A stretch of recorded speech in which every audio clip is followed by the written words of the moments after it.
All right, let's do the dairy market one first. If you want to get that lower third out first, that would be where I would start. Please, sir. Let's go with dairy, the full one. And read that wording. In fact, it's Troy Yeager that's making this go viral. So we're hot? That's good, thank you.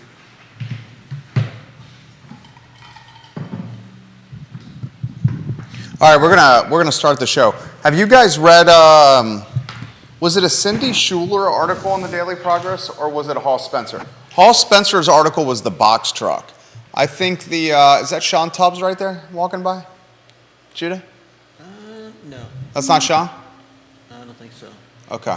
There's an article in the Daily Progress today on Dairy Market. This building continues to be in the news. It's constantly Dairy Market in the news. I want to do this on today's show. I want to unpack and dissect, surgically dissect, why Dairy Market is always in the news. This time it's about the management team at Dairy Market hiring a security guard team, and the security guard team is now patrolling the swimming pool for the luxury apartments, the swimming pool, the neighborhood kids, the kids that live in the 10th and Page neighborhood. They were jumping the fence, they were sneaking in the door, and they were using the private swimming pool at the luxury pool.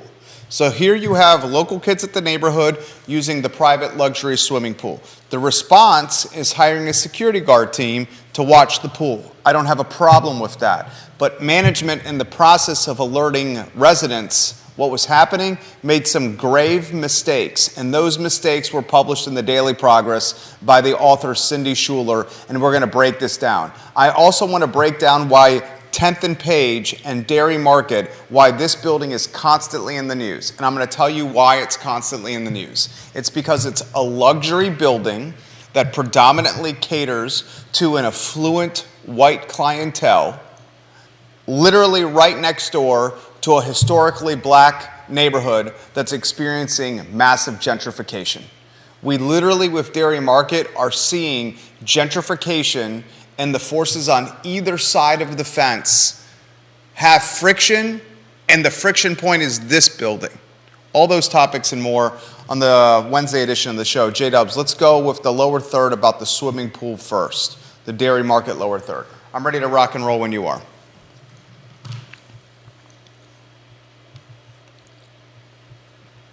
Quiet on the set.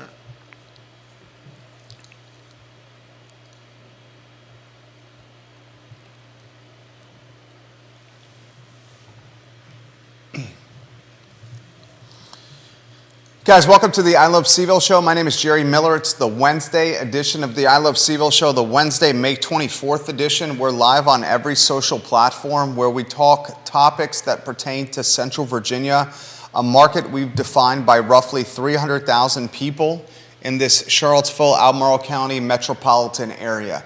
The topics on this show are robust and dynamic and nuanced. We have the benefit of a university with worldwide prestige right in our backyard. And for the most part, the positives follow a university with that kind of prestige and notoriety. But certainly there are some negatives that follow as well. One of the factors and forces we've seen tremendously impact this community is gentrification. The cost of housing is astronomical. And as the cost of housing escalates, the taxes we pay on those housing also becomes astronomical. We've seen this community, Charlottesville, Virginia, take every square foot of a 10.2 square mile city and pretty much develop it.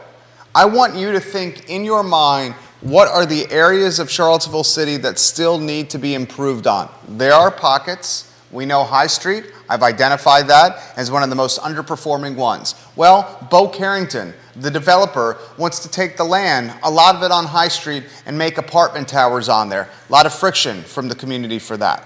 Okay? I've said Fifeville is a point of gentrification. It's a point of undervalue or underserving or a quarter of Charlottesville that's forgotten and needs improvement. That's obviously coming. 10th and Page embodied those qualities for a long time. It was a neighborhood, 10th and Page, that was an open-air drug market at one time, 20, 25 years ago. 10th and Page, when I was in college, was the area, the neighborhood right adjacent to Shady Grady Avenue, a place where we used to buy kegs as fraternity brothers for our parties on Friday and Saturday night. We were always told by the older brothers in 2000, 2001, 2002, 2003, 2004, 2005 to be on the alert when buying kegs. We were always cautious. Now you look at 10th and Page, and it's a neighborhood that has experienced massive gentrification. Its proximity to the university, its proximity to the hospital, to downtown, makes it a coveted area to live. And when you drive down 10th, you start noticing these colorful houses. And these colorful houses stand out from the homes that have been there generations. And these colorful houses on 10th, $500,000, $600,000, $700,000. You go to Shannon Worrell's project where Peloton Station was. Shannon Worrell, her family used to own the Daily Progress. Shannon Worrell is a well-resourced businesswoman. She took that Coca-Cola apartment building and where Peloton Station was, where Mudhouse was, where Mudhouse is, where Bowerbird Coffee or Bowerbird Bake Shop is, and she developed it. She made it what we know as today. But at one time, that was a shady strip. Nothing epitomizes gentrification in 10th and Page more than the Dairy building, the Dairy apartments, and Dairy Central. You have what was formerly the Monticello Dairy building, what was formerly McGrady's, what was formerly Three Notch, what was formerly Firehouse, what was formerly Sharky's, what was formerly a Latina bodega, a Latin bodega. All these businesses at one time existed where Dairy Market was. You have a building that is home to luxury apartments, some of the most expensive in the city. We're talking one bedrooms with $2,000 plus a month price tags. They also have a pretty sweet swimming pool tucked in this luxury apartment. And again, Dairy Market finds itself in the news, this time in the Daily Progress, because neighborhood kids from 10th and Page were jumping the fence. They were sneaking in the back door. And they were using the swimming pool. It's a private pool. They shouldn't be there. They shouldn't be there. I have no problem with management of Dairy Market and Dairy Central asking the security team they already have in play, the same security team that's being used at Preston Plaza. Chris Henry's got ownership over there. Chris Henry's got ownership at Dairy Market. The same security team that's used at Dairy Market. The same security team that was encouraged to do patrols because there was some violence happening around Dairy Market. That same team is now being asked to expand its patrol to the swimming pool and make sure neighborhood kids don't get inside it. I literally have no problem with that. Here's where I have a problem as we go to the two-shot. The management team of Dairy Market, specifically property manager Rachel Snoddy, she wrote to residents, tenants of the luxury apartment building, and I'll read it verbatim. If you encounter a group of kids that do not live here, we are not on site. Feel free to call the police. She takes it a step further by saying this: most of the children that live here are not in the teen-tween age group, and a group of kids with no adult supervision will not be residents of our community, end quote. Judah Wickower is now on screen.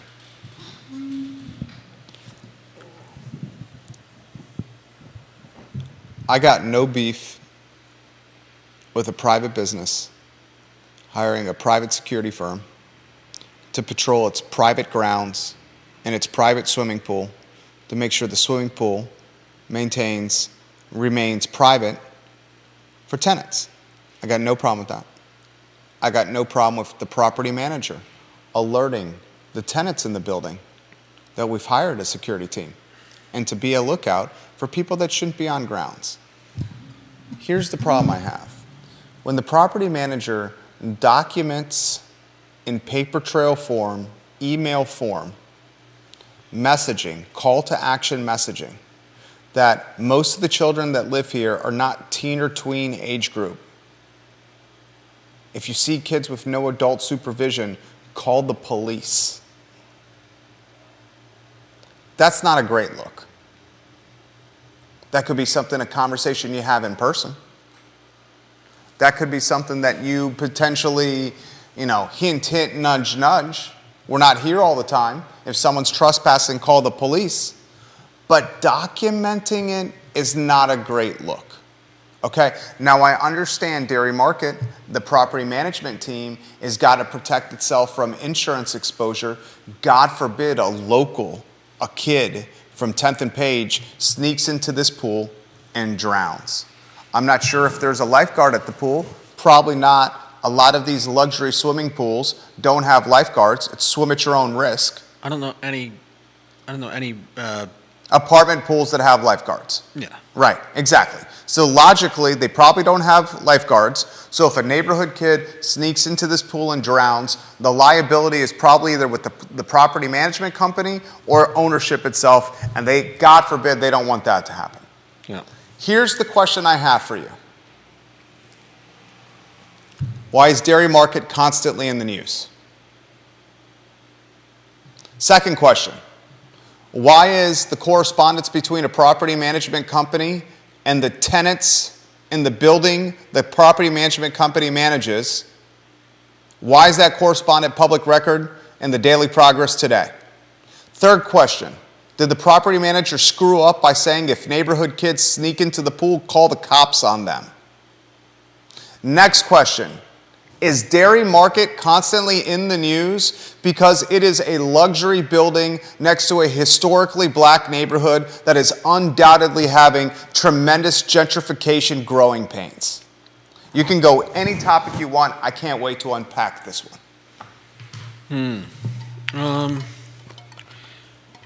I mean, I personally don't really have I don't have a problem with her asking people to call the cops.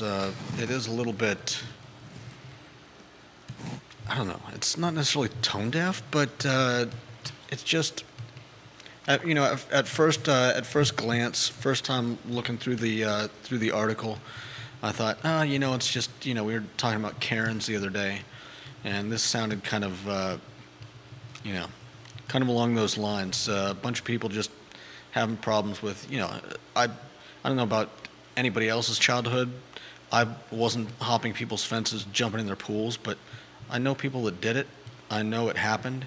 It was, it was a prank, or just, a way to get cool during the hot summer. I jump fences all the time. Snuck into pools that I shouldn't have been in. Jump fences at night, in the morning, in the afternoon. Was always looking around the corner to make sure the owner of the pool wasn't coming in. I was constantly doing this.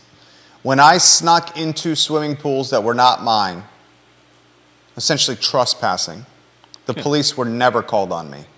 We talked about this yesterday. The things we did as children, I was allowed to ride my bike sometimes 20 miles away from home without touching base with my parents, and it was never a problem.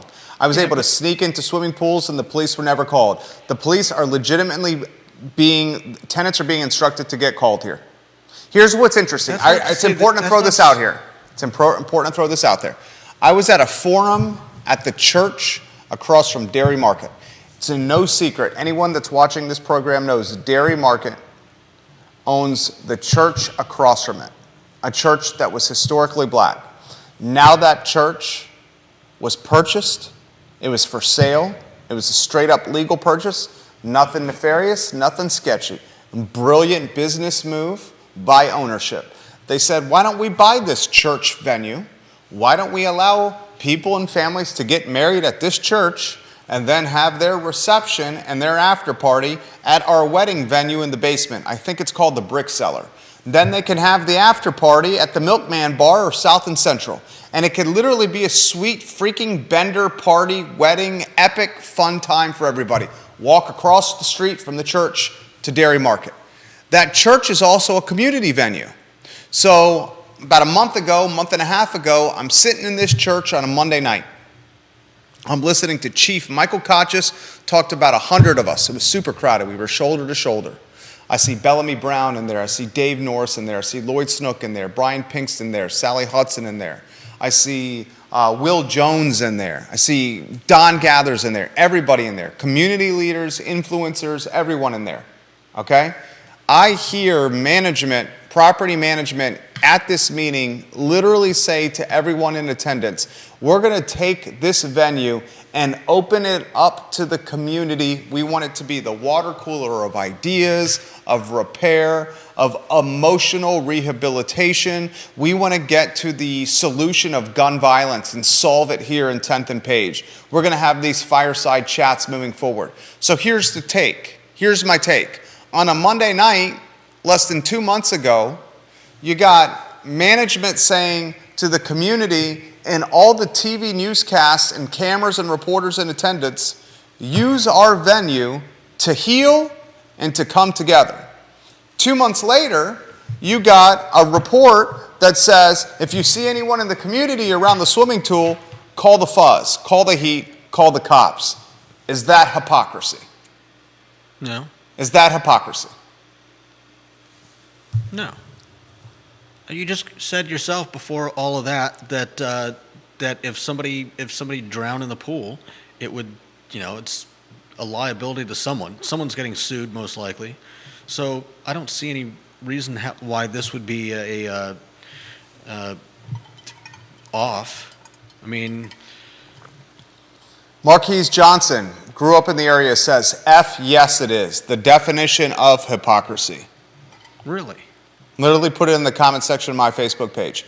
All right, here's my take on this. I ask questions. I want to hear what Judah has to say. I want to hear what you, the viewer and listener, has to say. Then I give my answer.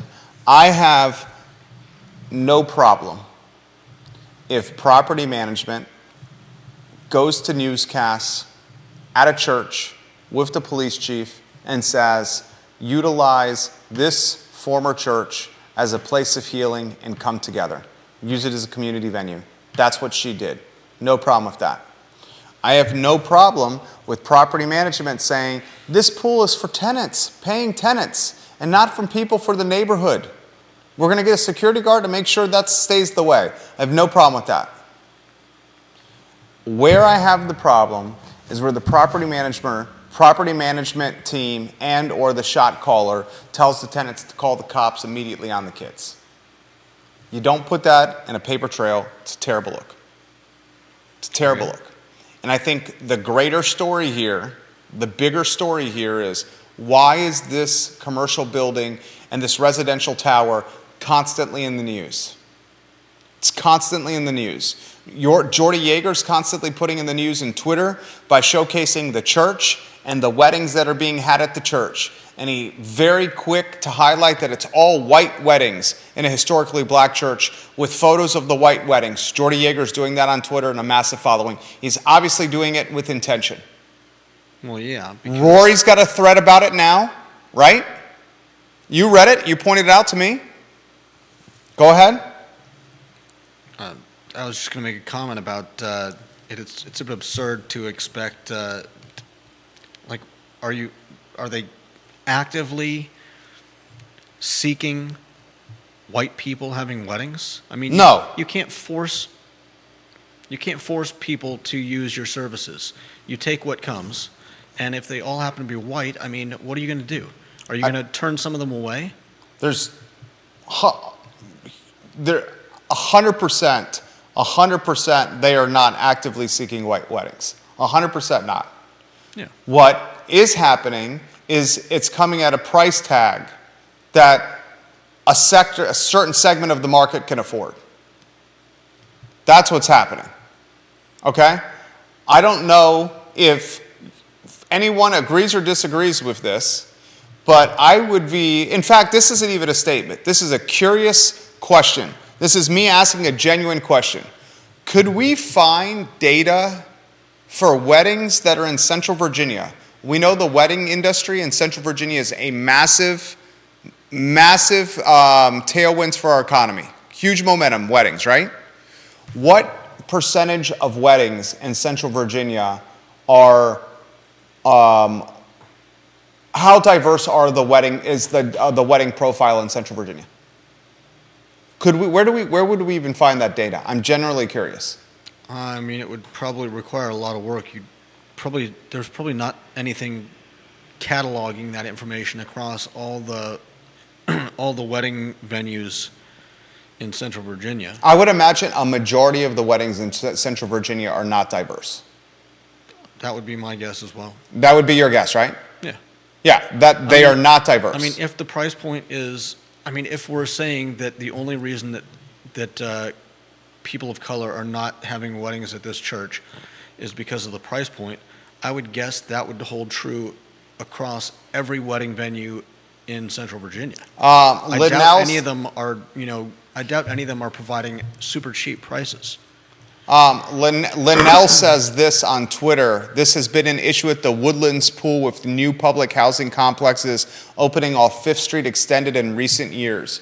Do you get emails about this at the Villas Pool as well?" Linnell, great tweet. Yes, I do get emails. So I own a unit at the Villas that's a rental, and there is a subsidized housing complex that is open right next to the Villas at Southern Ridge on Country Green. And this subsidized housing complex has had a lot of children that are going to the various neighborhoods. Redfields is being impacted by this. The Villas at Southern Ridge is being impacted by this, and the Woodlands are being impacted by this, where all three associations, their neighborhood associations, are having to spend additional dollars on security and patrols to prevent the trespassing. And it's specifically done for the exposure of drowning, the liability and exposure that's associated with drowning. So you're exactly right, Linnell. I am getting that letter as well. The intriguing aspect of it with Dairy Market is it appears to be at the edge, or it appears to be a cat. What's the word I'm looking for? When I think gentrification in Charlottesville City, that's probably the first thing I think of. 10th and Page. Yeah. A luxury tower dwarfing, a luxury tower, this giant, hovering and towering over a neighborhood of otherwise ramshackle properties. $2,000 plus for a 1-bedroom. Food stalls, $3,000 or $4,000 a month. And a wedding venue across the way, essentially for the wealthy. That's why it's in the news. Constantly. Constantly in the news. Can you think of another one more? I can't. And I would imagine the property manager is going to get some human resource training and some correspondence training on what she should and cannot say in a paper trail. Because this paper trail clearly got leaked from the property manager. She sent email correspondence to tenants. Some tenants saw this email correspondence of what to do when you see neighborhood kids trying to get in the pool. And it irritated the tenants so much that they then took the emails and leaked them to the media and to reporters. Yeah. Do we understand what just happened here? A property manager sent email correspondence with call to action to tenants. If you see neighborhood kids, unsupervised, they don't live here, call the police on them. Tenants got it and leaked it to the media. And now we got a story. She'll be reprimanded or held accountable or be in some kind of one-on-one conversation by a higher up or a superior when they say conversations like this maybe you do in person at a meeting.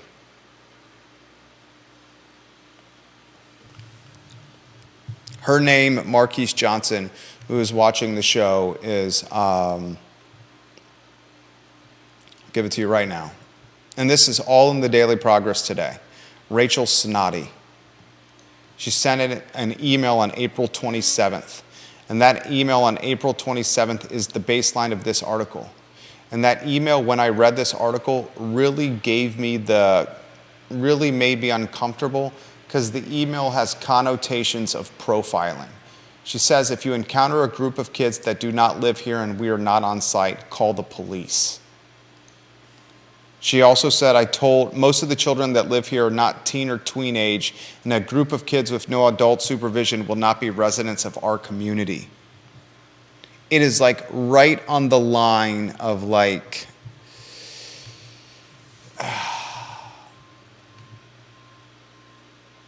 not profiling, not a fair housing violation, but it's right there. It's right there. Let's check out some of the comments, J-Dubs, in my comment section. I don't know if you want to respond to those. Jason Howard. He says this, totally, Jason. He says, I think you did a pretty accurate bullet point in the first 5 minutes. The second a child drowns after breaking into the pool, it's going to be a lawsuit. Property management telling residents to call police is a good decision, and that establishes a paper trail showing they are taking safety seriously. The potential PR hit from an article critical of this policy is nothing compared to a wrongful death suit. It's fair. That's a fair comment, Jason, on King Arroyo Road. Very fair comment. Once again, you put it succinctly. Explain it well, Jason. It's a fair comment. Definitely a PR hit, though. It's a fair comment from you. Lisa Costello, even if I had the money, I would be very hesitant to build a private pool in my yard due to fence jumpers and liability if even friends came over to swim. Trespassers who climbed a fence that has to be so high according to the law can sue the pool owners. Ridiculous. Also, water is dangerous. Infants and young children can drown in bathtubs and the small circular plastic pools that one can sit in their yard. I have this conversation with my wife. The next move we do is probably our forever move, and I want a pool with our house. And she does not want it, and it's because of drowning concerns. Legitimately because of drowning concerns she has with our boys. Bob Yarborough says, I wonder if she contacted Chief Kachis about urging folks to contact police. Seems like his folks have a full-time job. Note, I'm an admitted teen fence jumper, maybe later than teens. I think I jumped a fence like 3 years ago to swim in someone's swimming pool, Bob. Sincerely mean that. He also says, I concur with the hypocrisy take. Encouraging contacting law enforcement for this particular issue is out of bounds. It's in the category of hypocrisy. For them to say, use this Dairy Market church grounds as a forum for healing and community gathering, and then, but the swimming pool, call the cops on them and drop a dime on them right away. It's in the category of hypocrisy. If the pool was at the church, I could see that, but the pool is within spitting distance of the church. I mean, are you saying they should have built the pool somewhere else? No, the pool had to be built there. How she handled it, the PR backfired on her. All right. How she handled the PR was backfired. It backfired on her. Put the headline from we're talking about cops, calling the cops for swimmers, for people jumping a fence, calling the police, who's 1/3 vacant, the department, for jumping a pool, a fence. Did you see Hall Spencer's story about the box truck? Yeah. Put the lower third with Seville Police, 100 open cases to investigate. Another article I need to highlight is Hall Spencer, reporter for the Daily Progress. He's got a story in today's newspaper about a box truck that was stolen. Where was the box truck stolen from? It was stolen from, let's see, it was their,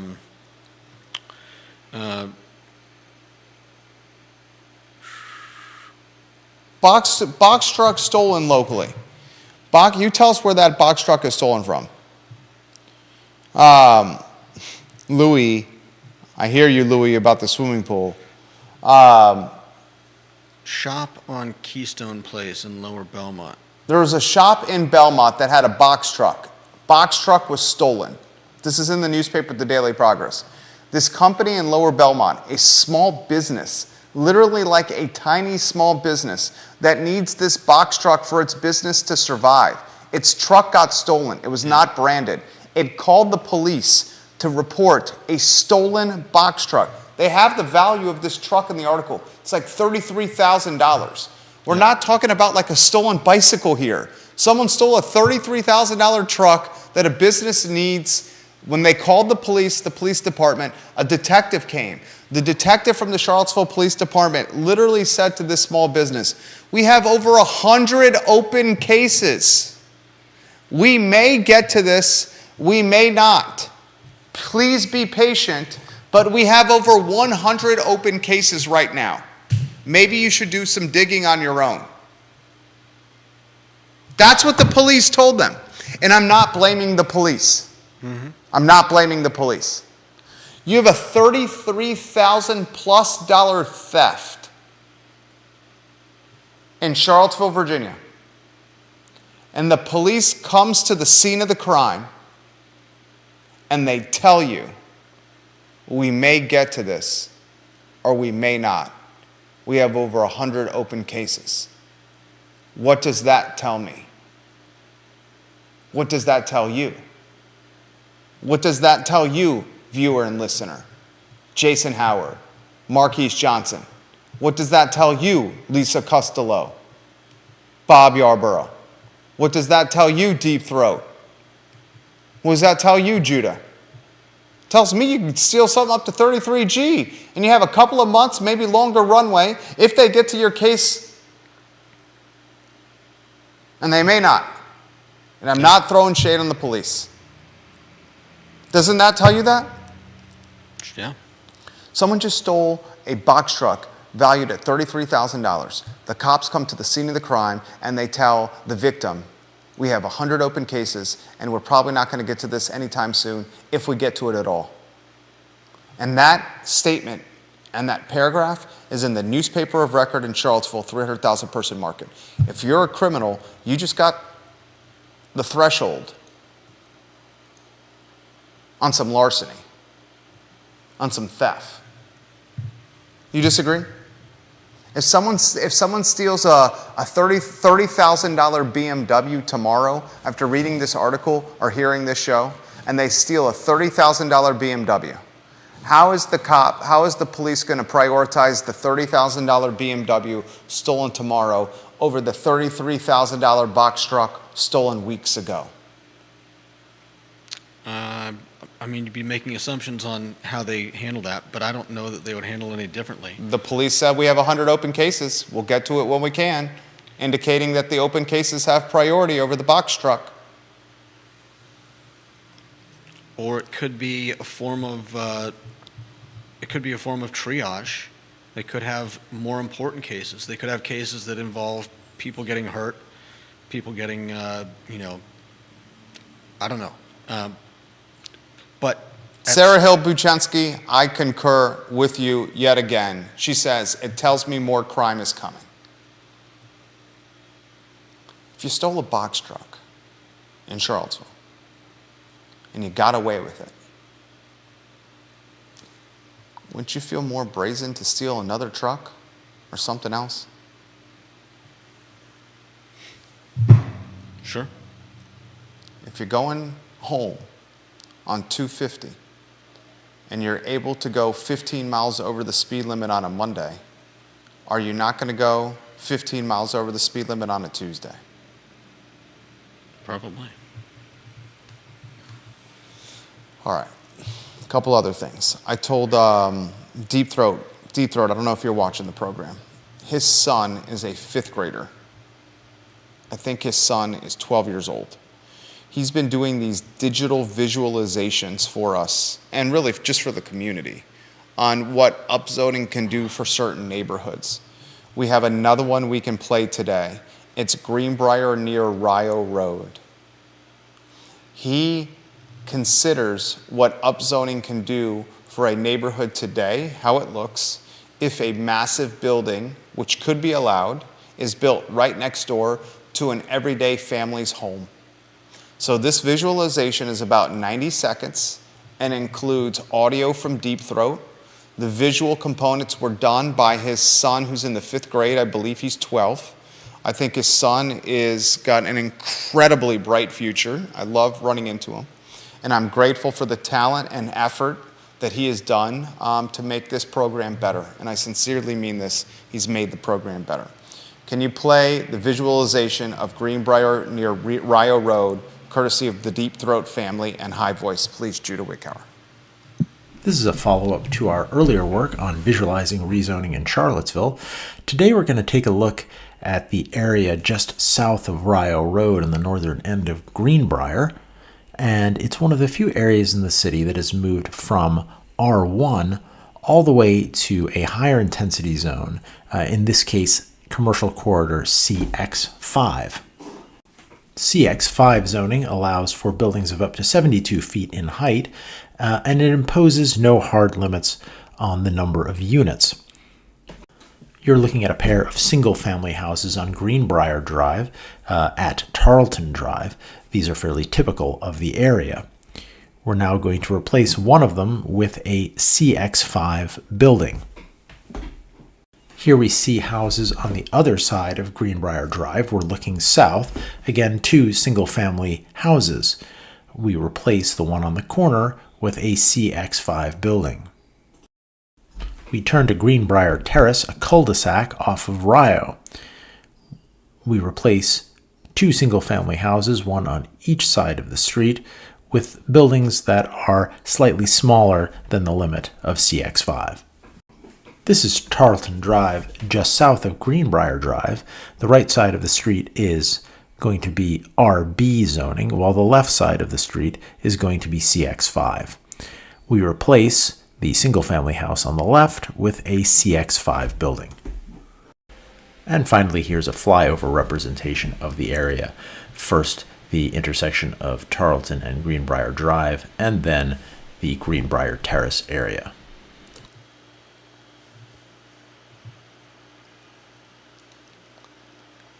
I think there's well, that's the visualization. The visualization's awesome. Hesitant to even use the young man's first name without approval from mom and dad, but Big D's got skills, man. Big D's got skills. Thank you. I love the visualizations. And I want to emphasize this. These are visualizations being done by a 12-year-old in his own time. You would hope that the city would provide interested taxpayers when they ask the question, how could upzoning impact my street or my neighborhood? You would think the city would provide a potential visual rendering or some kind of video tutorial. This is what could happen. I feel like we're owed that as taxpayers. We work hard to help in some ways finance Charlottesville's day-to-day operations by doing business and building businesses and hiring people and buying real estate and paying our taxes. If we ask the people that we're literally paying their salaries, Charlottesville officials, what does upzoning look like for my neighborhood, and they don't provide a visual video rendering like a 12-year-old can do? A 12-year-old can do this. A 12-year-old taught himself how to do this from YouTube. Why can't we get the same from local government? I mean, it's just common sense. Marquise Johnson says that was absolutely fantastic. A 12-year-old did that, my friend. A 12-year-old, and we're not getting that from local government, Marquise. All right, Ginny Who, hello. Dylan's Rule on Twitter, hello. Thank you for watching. We love when you guys watch the program. Sarah Hill Buczynski, they will do, Sarah Hill's a realtor. Deep Throat and his son will do different areas of the city if you ask them. She's asked Deep Throat for the area of Park Street north of the bypass. I can ask them. Near MACA, MACA. What does MACA stand for again? Tell me what that stands for. And Watson. That's what she's looking for. I can ask Deep Throat about that. See if his son will do it. Monticello Area Community Action Agency. Oh, excellent. Thank you, Judah. It's on the way. Oh, he's 11. Shoot. Can I use his first name, Deep Throat? I'm calling him Big D over here. Big D. Can I call him? Why don't I just keep calling him Big D? He's 11 years old. The kid is 11 years old that is doing these. He's really good. Right? Yeah. I would want this if I lived in the city. Sarah, they have Davis Avenue done, if that helps you at all. Davis Avenue is done. And I have permission to use Big D's real name, and it's David. David's his name. So Davis Avenue is done, Sarah Hill Buchensky. If you guys have other ones, dude, it would be crazy if we had one request for these for everyone in the city. Could you monetize this somehow, Deep Throat, where your son, your 11-year-old, charges like $25 or $50 or $100 of visualization? And then like the streets that want to see how upzoning could impact them could basically be paying your son like a consultant wage, like a flat fee. You want me to come in and do this? If you did like 5 of these a week at $200 a clip, that's a G note a week for your 11-year-old. Your 11-year-old just figured out a $52,000 a year gig by learning something on YouTube. Seriously. Now, you'd have to have some hustle and chutzpah, and you'd have to go to the associations and see if they're legitimately interested in this. I would be interested in it, but I live in Albemarle County. All right, that's a good question. She's asking this question, where can I find it, Deep Throat? How can I tell her where to find it without blowing up your spot? You got to give me some insight into that. She wants to find the Davis Avenue one and would like to see it. How can I get it to her? We played that. Do you have the Davis Avenue one? Do you still have them saved? You do? Yeah. You have it accessible now? Yeah, I can put it on in a few seconds. You have that? Really? Oh, look at that. All right. We have it, Deep Throat. Sarah, Judah, Enterprising Judah's got it. Davis Avenue, rock and roll. Put it on screen. Which one is Davis? I've got Alderman Road, Cherry Ave near Shamrock, Grant Wood, and Meade and Chesapeake. Let's see. Deep Throat, which one's Davis? Which one is she looking to play that we should be playing over here? Davis Avenue. I'm looking up the map right now.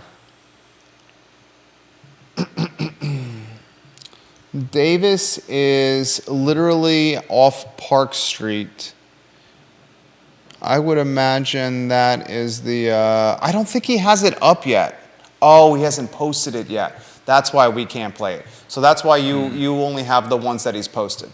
All right, this is what we'll do at SHB for the sake of a talk show here and to keep the pace moving. We'll see if we can figure out how to get it today and then play it on tomorrow's show. And then I'll back channel with him to see if we can figure out another way for you to see these videos at your own leisure at real time as opposed to during the I Love CVille show. All right, he's going to post it tonight so we can play it tomorrow. We'll play it tomorrow. And on that note, and I have noticed this as well, of the candidates that are running for city council, the young one, Natalie Oshrin, is the only one that's 1,000% gun-ho on upzoning. And Deep Throat made this point to me, and I've also heard, Sarah Hill Buchensky, you're welcome. And the thank you is for Deep Throat. We're just a messenger here. But thank you for watching SHB. I've noticed this, and a number of other viewers and listeners of this talk show have noticed this, and Charlottesville Twitter has noticed this. Lloyd Snook, if you want to put the lower third on screen, Lloyd Snook is losing momentum for upzoning in full form. Charlottesville Twitter sees this. I see this. Stakeholders have seen this. Associations have seen this. There goes his beautiful wife right there. She just walked by. He's losing momentum for upzoning in full form. That's why you've seen Charlottesville Twitter, the Yimbies, the Yes in My Backyards, and Socialist Charlottesville really rallying around Natalie Oshrin. Socialist Charlottesville and Charlottesville Twitter is rattling around Natalie and distancing themselves and or throwing shade toward Bob and Lloyd. Michael's just playing it safe down the middle, trying to play under the radar and not ruffle any feathers. June 20th is the primary. So we are now 26 days away from knowing who the next 3 councilors are going to be. And it's 4 years they serve. And speaking of Charlottesville Twitter and Socialist Charlottesville, Charlottesville Twitter and Socialist Charlottesville is throwing serious shade again on Dr. Bryce. And the whole point, the whole reason they're throwing shade on Dr. Bryce, who's running for the at-large seat at school board, is because of one comment where she said teachers should notify parents when their kids are identifying as a different sex in school. Of course they should. Don't keep secrets from parents. Yeah. Children should not keep secrets from parents. Right. Well, kids are going to keep secrets from parents, but Children who are Schools. influenced by adults, the adults that influence children should not influence children to keep secrets from parents. An adult should not encourage a child to keep a secret from his or her parents. That's the extent of why socialists in Charlottesville Twitter is throwing shade on Bryce. Because she made that comment in a school board meeting. Don't keep secrets from parents. Mm-hmm. Kids are going to do that enough on their own. They shouldn't be encouraged by influential people in their lives to keep things like sexuality and how you identify from your mom and dad. yeah.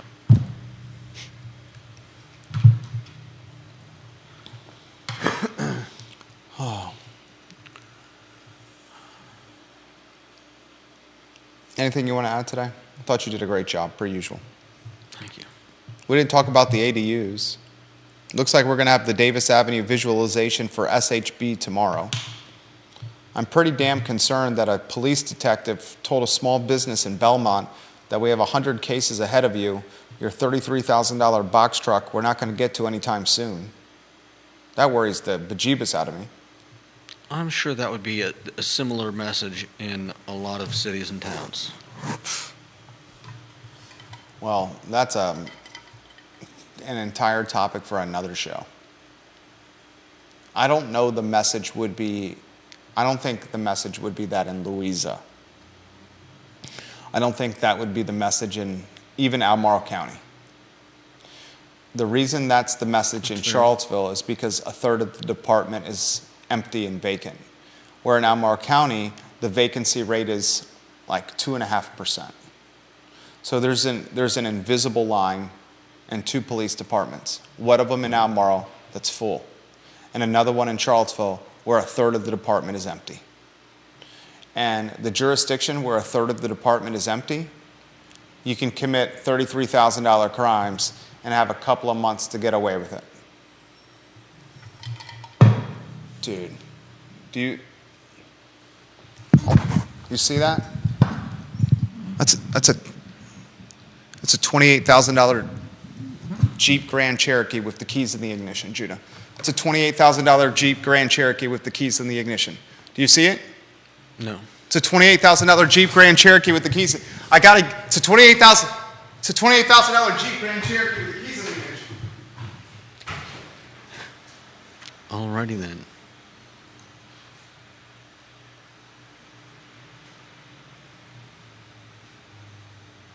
I'm sure he'll have something to say about this when he gets back.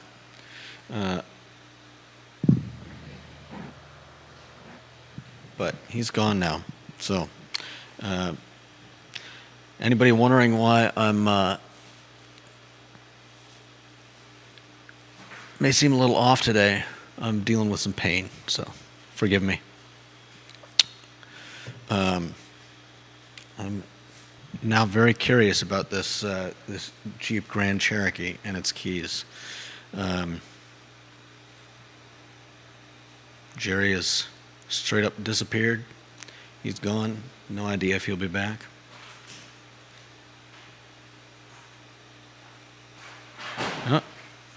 Hey, there he is. I did go to jail. We can go off air too. Apparently, Jerry stole a $33,000. No, it was $28,000. I'm under the $33,000 threshold. Okay. There you The go. owner came back. They drove it away. They're going to Marie Bet for a pretzel croissant and a latte. Alrighty then. That's the show. Good job today, Judy. Thank you.